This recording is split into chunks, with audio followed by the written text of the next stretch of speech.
How y'all doing? Ready? Fire away. What jumps out at you about this defense? I see they're ranked #1 against the rush.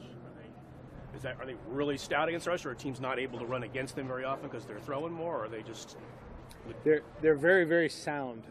They don't do a lot schematically, but they do it well, and they're where they're supposed to be when they're supposed to be there. And then they're certainly talented. They have a lot of good players on that defense, and they're going to make sure that they're fitting their gaps and stopping it from being easy access to their linebacker level. So they're a challenge.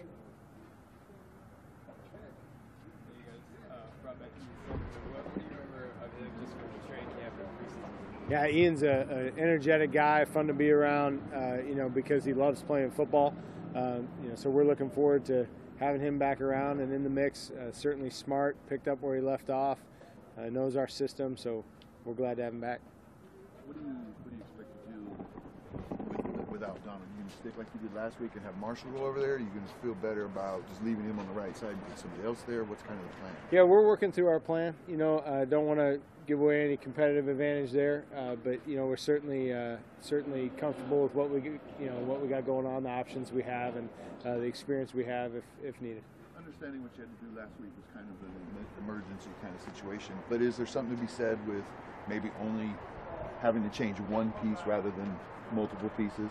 Yeah, we strive for consistency in everything we do. So the more you can do it with the same people, the better off you feel you have time on task with certain types of concepts and whatnot. So, Coach Tice, obviously, I think the world of him as a coach, and he has those guys prepared. So whatever direction we go, I know they'll be ready to rock and roll.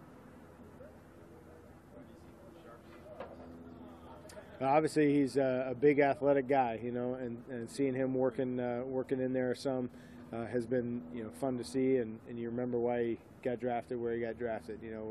We're excited about his upside, and he's certainly been putting in the time, putting in the work, picking the brain of the vets from technique stuff. He's very dedicated to his craft, so we're excited to see what he's got. On Sunday, Jack was talking about Derek. He said it reminded me what we saw a lot of last year in regards to his play on Sunday. What he was doing with his feet, he felt like he played with zest and courageous. Is that consistent with your views in terms of Derek showing something on Sunday that was resemblant of last year? I think he's had some really good football this year. In a tough year, there can be a lot of critiques, and I think that sometimes it can get lost in the mix that there's some good things in there too. Certainly Derek showed great toughness on Sunday and stood in there and made some throws, and that was pleasing to see. But I think he's done a nice job with a lot of things this year. We just need to be consistent all around, the whole offense, up and down, from me all the way down to practice squad guys. Got to look for ways to be more consistent and be reliable. As a coach, you're as close to anybody just in terms of understanding the intricacies of the offense and certain aspects of his play and development, having been here for as long as you've been working together. What have you seen from him in terms of strides this season that maybe get overlooked? Yeah, I think Derek's leadership is something that doesn't get talked about enough. People talk about how he's a good guy and he's high character and all that, but he demands a lot out of those around him, and he'll continue to make strides in that area as he grows in more and more years on the wall, pelts on the wall, so to speak. And so for him this year, watching him develop leadership in the toughest of times, watching him take accountability in the toughest of times, it's not something that surprised me because I've known him, for a while now. But it was certainly good to see. I forgot to ask you about this last week, but and I know you're coaching against the opposing defensive coordinator, not offensive coordinator, but to be on the opposite side calling plays against Linehan, was that kind of a neat experience? Yeah, it was fun. That was fun. I'd be lying to you if I didn't tell you it was special to me. A guy that really taught me how to coach a quarterback, taught me how to put a passing game together, taught me how to complement the run and pass game, standing across the sideline from him and running a concept that he taught me how to run, and looking over and seeing him smiling about it, is a pretty special moment, especially on Sunday Night Football on a big stage like that. So that was really neat. Feel very fortunate, very blessed that God's put great people like him in my path that have taught me so many things, and then I get to share some of those experiences with those people. So very, very fortunate for that. Wasn't the outcome I would have liked against my mentor, but it certainly was a memory I'll have for a long time. Aside from health, what do you hope to see from Amari during these final 2 games? Yeah, hopefully he can get rolling. He's been working hard, in the training room and trying to get back. So we'll see how all that goes and shakes out. But I know he wants to finish the season strong, as we all do. And I'd like to see him out there flying around if we can get him.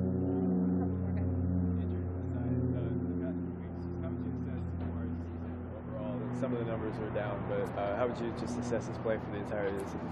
Yeah, I think as I was talking about earlier, the whole offense can kind of be termed a little inconsistent. And he's had some ups and downs. He certainly had his flash moments. The Kansas City game where he exploded for over 200 yards, and the first drive of the season against Tennessee, he was making plays.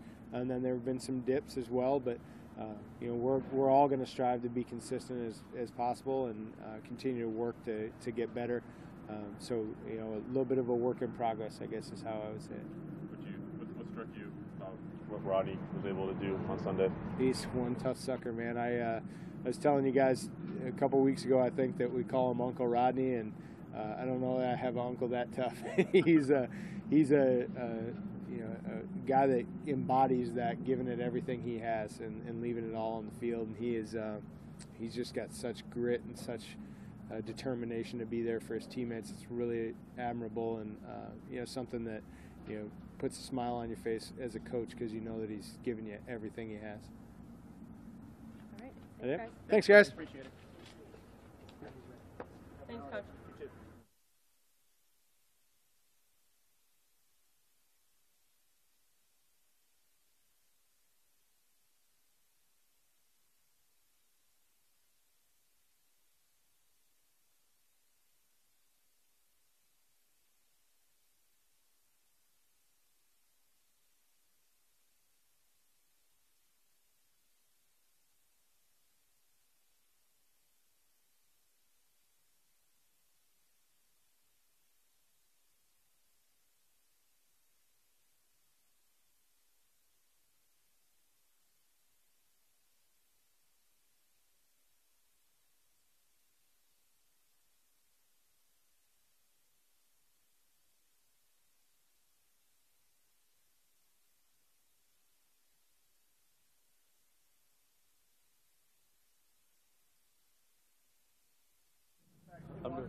Nope.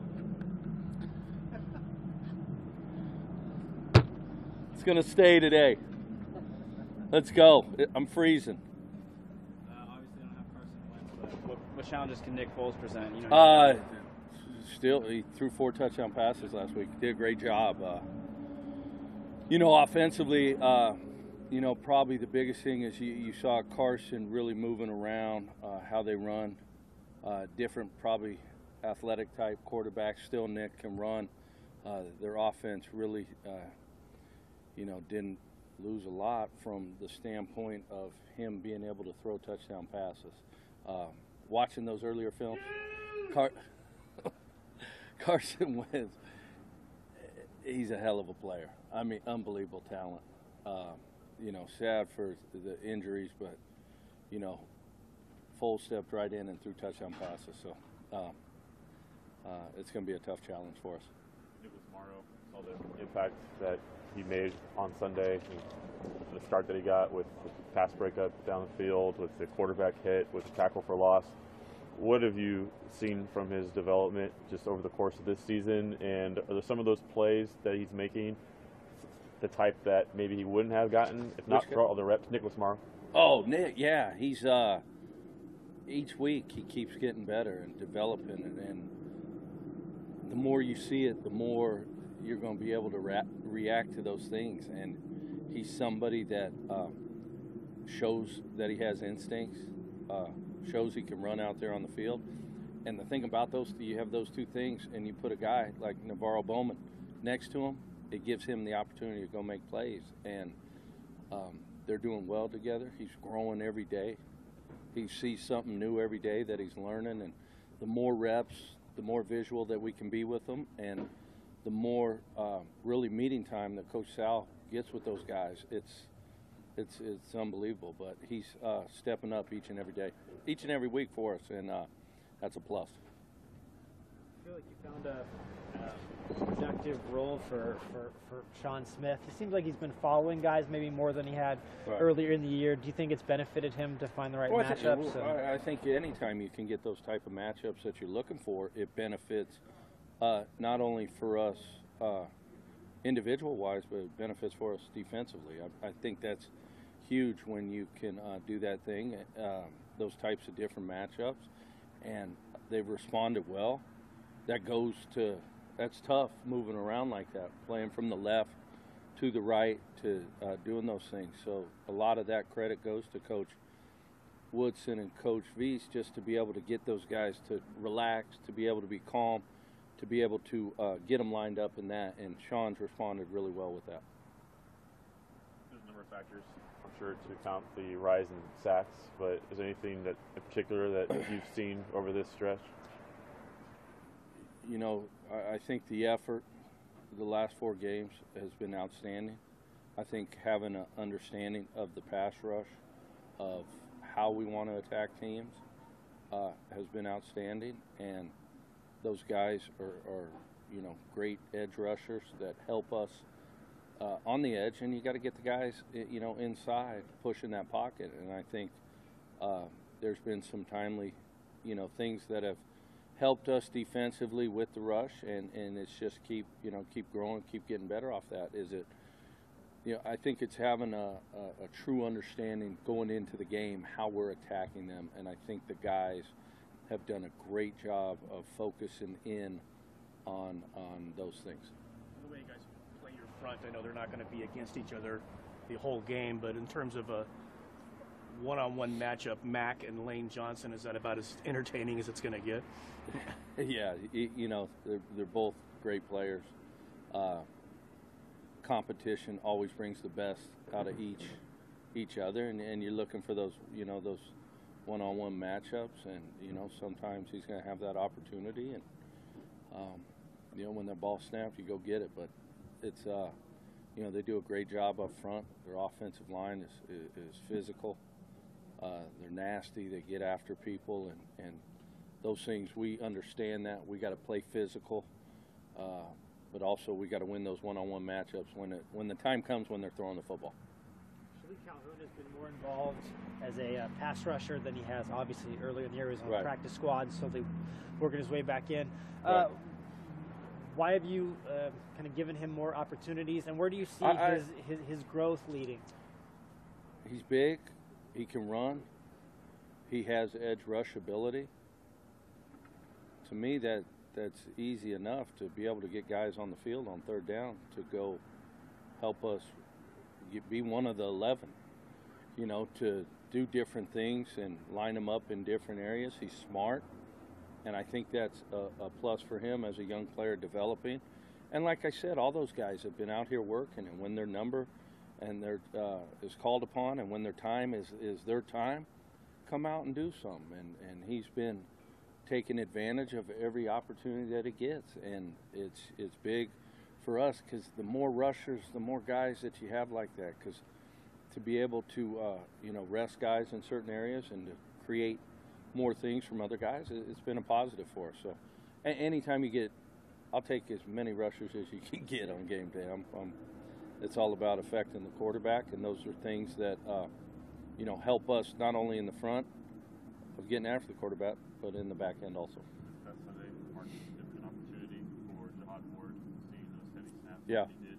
What did you think of what he made with that? I think he did a good job. I mean, he was big, he's physical, he's you know, was active in there, something that we were looking for, and he's somebody that's you know, kept working, stayed the course, didn't blink, waited for his opportunity to be called, and you know, injuries take a part of the game, and it gave him a chance to go out there and do the things that we want him to do. So I think that was great from that standpoint, and it's outstanding from the point where a young a young player like that, still growing, still learning, to be able to come in at that moment to help his team go out there and compete, that's what we're always looking for.